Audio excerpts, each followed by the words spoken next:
Just going back to Saturday, obviously a disappointing loss, especially after we'd set the standard pretty high. And I talked to our players about that this morning. Just we have a high expectation, a high standard for ourselves, and didn't meet that on Saturday.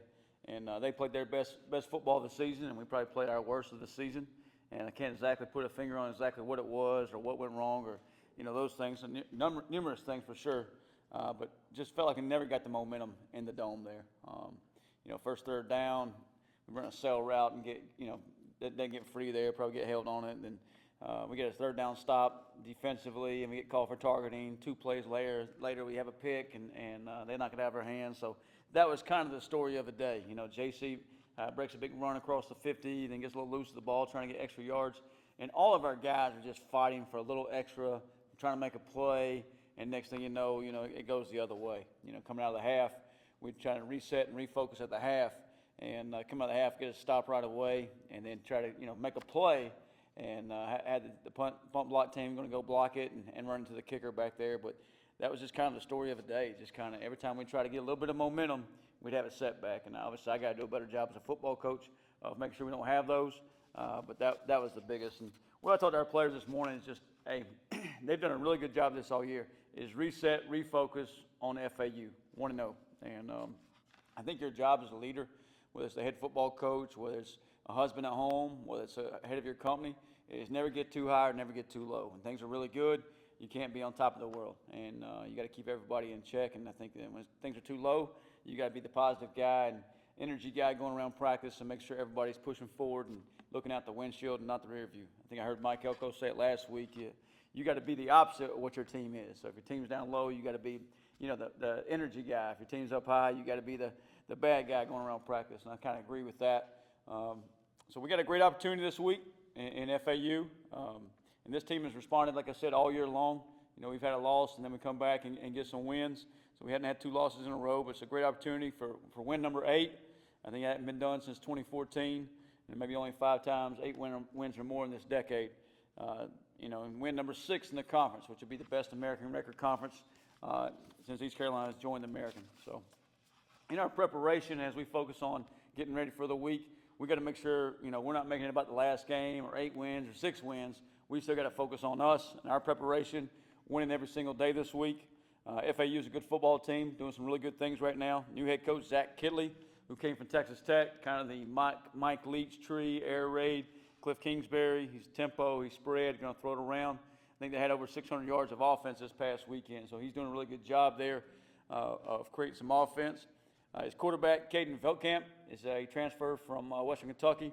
I think he's the first or second in the nation right now in passing yards. So he's a guy back there that's going to throw the RPO, but also drop back passing game, get the ball out of his hands pretty quick, and does a really good job. His top receiver, Easton Messer, is I think second in the nation with 90-plus catches, doing a really good job as well. Defensively, their defense coordinator, Brett Dewhurst, also has some Texas Tech connections. I think he's a native of Texas. He's been at Coastal Carolina, been at Mississippi State, been at Texas State. Mostly they're a 4-down front. They're going to close the middle of the field, play some post coverage, play a little bit of bracket. They will get into some odd front, 3-down, and then they'll also have a flavor of the week as well with that. But the linebacker, Leon Hart, is their leading tackle, number 6, and then one up front, C.J. Doggett, transfer from Ohio, kind of leads them in sacks. So that's a little bit of preview just kind of about those guys and kind of where our focus is, where our mindset is. And I think, as always, it's out the windshield, not the rear view. As I heard one of our players say the other day, there's a reason the windshield's a lot bigger than the rear view. So we need to make sure that's what we're looking at and go finish this thing off the right way and get ready for the bowl game after that.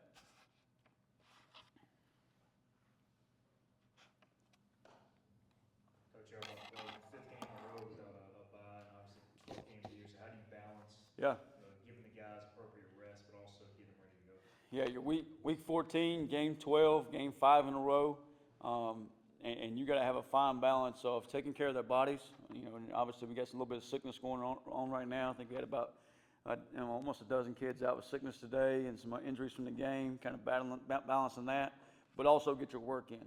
So it's a fine line between that, keeping your guys fresh so they can go play fast and do the things you want to do on Saturday, but getting the work in that they can go do those things. So you got to balance that up. And, you're at that point in the year that you may not need as many full-speed reps as you did earlier in the year because they've been there, they've done that, been through 12 games, but you still got to get your reps of what FAU's looks are, both offensively and defensively. Coach, I know the focus is on the opponent ahead, but do you sit down and look at game counts and the guys right at 4 games right now and talk to his position group coach and Yeah.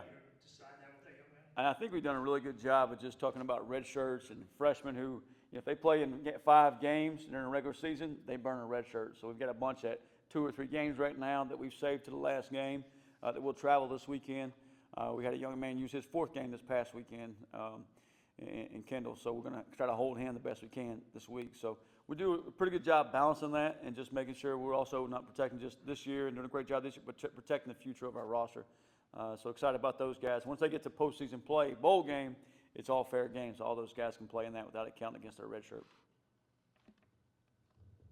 Coach, pull from last week as you stay on the road this week. Can you kind of stress the extra importance of starting fast when you're not here at home? Every single week.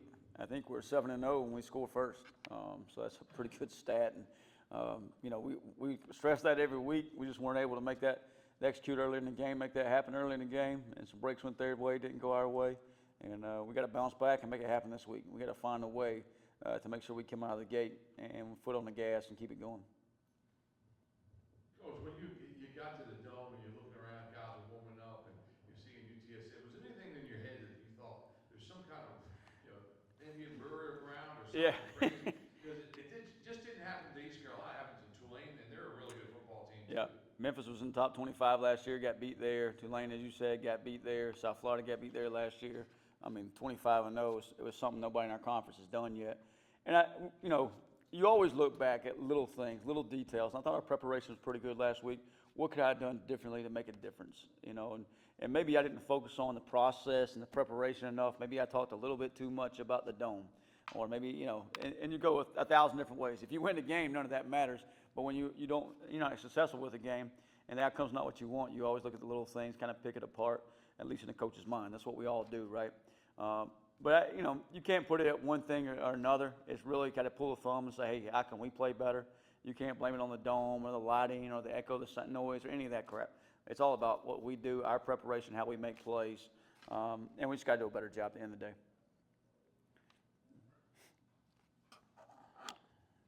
You talked about the passing game and how prolific their passing game is, and they weren't able, the guys weren't able to get pressure on the quarterback. I feel like McCown got a little comfortable there.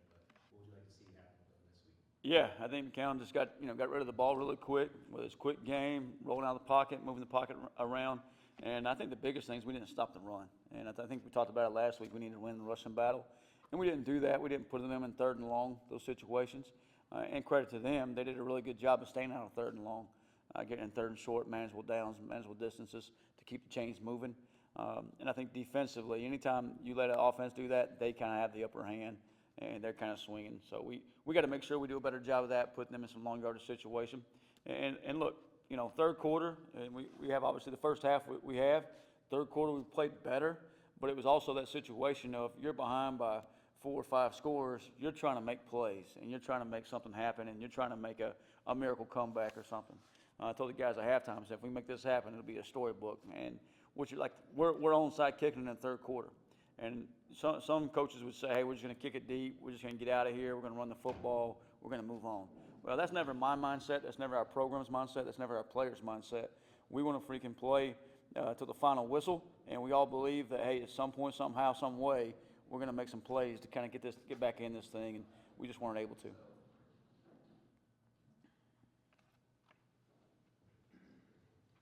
Bo Camp, there's been times, I guess, he struggled this year, but when he gets in a rhythm, man, he can light it up. So just how much of a concern is that, and just their passing game, is it the best you've seen maybe all year? Yeah, the film I've watched, I go back to the UConn game and some of those games. He's looked pretty good, and they're 3-2 at home. I think they're 1-5 on the road. Another team you wish you played in, Dowdy. But he looks like a kid that's been back there, a veteran guy. He's got his receiver out there that transferred with him, and they're really in sync and does some good things and does a really good job running the offense. It's the same system that he had at Western Kentucky. And Coach was at Western Kentucky before he was at Texas Tech, so there's some relationships there, and it's all kind of familiar to him. So you can see him in rhythm back there, running the offense. I think they went for it on 4th and 1 at their own 10-yard line the other day, went 90 yards. So they'll kind of take some chances all over the field, you'll see them in muddle huddle or polecat, you know, different situations, 4th down. I see them run a flea flicker on 4th and 1, which you don't see much. So you got to expect anything and be prepared for it. And at the end of the day, we got to make sure we do a great job of their eyes. And I think it's the old saying, see a lot, see little, see little, see a lot. So we got to make sure we're ready to go. Coach, it's been a game and a half now without Yannick, and it's caused you guys to run a lot more 12 personnel, which is untraditional of an RPO offense. How do you feel like Peyton and the offense has settled into more 12 personnel? Yeah, I think it took us a little out of sync this past game. You know, going into the Memphis game, what the plan was to go a little bit more 12 personnel, calm their DC down a little bit. You know, going into this next game, you had to have that 12 personnel ready to go, and as well as some 11P. But Yannick's, you know, making strides. Hoping to get him back this week, and certainly miss him. And I think some other guys have stepped up, but you know, having Yannick back out there and just a comfort level for Caton would be huge. Don't want to give away all your injury news, but like Jamarion, just any concern with what's going on now late in the game? Yeah, and Jamarion got an ankle late in the game. We'll see if he can bounce back. You know, was out there today, moving around a little bit. Just, you know, a big guy and a lot of body weight there on an ankle. You never know. And he's had a little bit of injury this year with the stingers and the shoulders and the neck, but kind of been fighting through those, and we'll kind of see where it is and who gives us the best chance to win a game on Saturday. Any other questions for Coach? You know, before we wrap up, just kind of happy Thanksgiving to everybody out there. Happy Thanksgiving to Pirate Nation. I think, you know, being here, we talk about it all the time, how special this place is, and, you know, got so much to be grateful for and thankful for. You know, thankful for our players, thankful for our staff, thankful for everybody that makes this thing happen. You're going on game 12, week 14. There's a lot of people that kind of takes a village to make it all happen. So thankful to everybody out there. Appreciate them. And also thankful to our fans. You know, thankful for your passion and your support. And we don't take that for granted. I really appreciate it because there's not like that everywhere. And Pirate Nation, enjoy your holidays. Enjoy some Thanksgiving turkey. Eat a lot from me. Enjoy your family and friends. Appreciate you. See you soon. Go Pirates.